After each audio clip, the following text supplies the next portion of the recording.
અંગ્રેજીમાં સવાલ પૂછતી વખતે કન્ફ્યુઝન થાય છે કે ક્યાંથી શરૂ કરવું? તો ચાલો આજે એક એવી જ જાદુઈ ટ્રીક શીખીએ જેનાથી કોઈપણ વ્યક્તિ વિશે સવાલ પૂછવો એકદમ સહેલો બની જશે. સારું, તો ચાલો એક નાના એવા રહસ્યથી શરૂઆત કરીએ. માની લો કે કોઈ વાક્યમાં કોઈ કામ થઈ રહ્યું છે, તો એ કામ કરનાર વ્યક્તિને શોધવી કઈ રીતે? આ રહસ્યનો ઉકેલ ફક્ત એક જ શબ્દમાં છુપાયેલો છે, અને એ શબ્દ છે હું. આ એક એવો જાદુઈ શબ્દ છે જે આપણને સીધા જ એ વ્યક્તિ સુધી પહોંચાડી દે છે. તો ચાલો હવે આ જાદુઈ ટ્રીક પાછળનું સિક્રેટ ફોર્મ્યુલા શું છે એ જોઈએ. અને હા, એ યાદ રાખવામાં એકદમ સહેલું છે. આખી ટ્રીક બસ આ 3 સિમ્પલ સ્ટેપ્સમાં જ છે. સૌથી પહેલાં વાક્યમાં જે વ્યક્તિ કામ કરી રહી છે એને શોધી કાઢો. પછી એ નામને આપણા જાદુઈ શબ્દ હુંથી બદલી નાખો. અને છેલ્લું સ્ટેપ, વાક્યના અંતે એક પ્રશ્નાર્થ ચિહ્ન એટલે કે ક્વેશ્ચન માર્ક મૂકી દો. બસ થઈ ગયું. સારું, આ ફોર્મ્યુલા આમ તો સહેલો લાગે છે, પણ ખરેખર એ કામ કેવી રીતે કરે છે એ સમજવા માટે ચાલો એક ઉદાહરણ જોઈએ. આ વાક્ય છે, રાજુ સફરજન ખાઈ રહ્યો છે.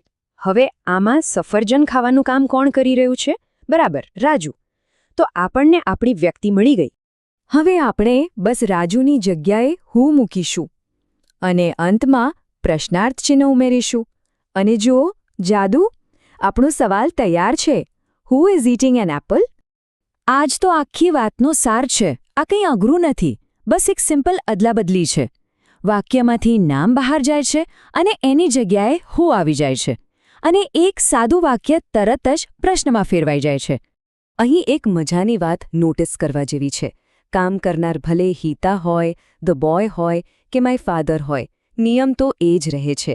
અને બીજી વાત, વાક્યનો જે પાછળનો ભાગ છે, is dancing, is playing, is reading, એ બિલકુલ બદલાતો નથી. સારું, તો આપણે નિયમ પણ જોયો અને ઉદાહરણ પણ જોયા. હવે આ જાદુઈ ફોર્મ્યુલાને અજમાવવાનો સમય છે. આ વાક્યને ધ્યાનથી જુઓ. The farmer is going to the farm. હવે થોડું વિચારો, આમાં આપણો જાદુઈ શબ્દ હું કોની જગ્યાએ આવશે? અને સાચો જવાબ છે who is going to the farm. જોયું? ધ ફાર્મરની જગ્યાએ ખાલી હું મૂકવાથી જ આપણો સવાલ તૈયાર થઈ ગયો. ખૂબ સરસ. તો આ આખી વાતમાંથી સૌથી મહત્વની કઈ વાત છે જે યાદ રાખવાની છે? ચાલો ફટાફટ એના પર એક નજર કરી લઈએ. ટૂંકમાં કહીએ તો જ્યારે પણ કોઈ એક વ્યક્તિ કે પછી ઘણા બધા લોકો વિશે જાણવું હોય, ત્યારે હું શબ્દનો ઉપયોગ થાય છે. એટલે એક વાત ગાંઠ બાંધી લેવા જેવી છે. વાક્યમાં છુપાયેલી વ્યક્તિ વિશેની માહિતીનું તાળું ખોલવા માટેની માસ્ટર કી એટલે કે ચાવી છે હું. હવે જ્યારે આ નવી અને મજેદાર ટ્રીક શીખી લીધી છે, ત્યારે વિચારવા જેવું છે કે આજે આસપાસની દુનિયા વિશે કંઈક નવું જાણવા માટે તેનો ઉપયોગ કેવી રીતે થઈ શકે. કારણ કે યાદ રાખજો, કોઈપણ વાર્તાને સમજવાની શરૂઆત કોણથી જ થાય છે?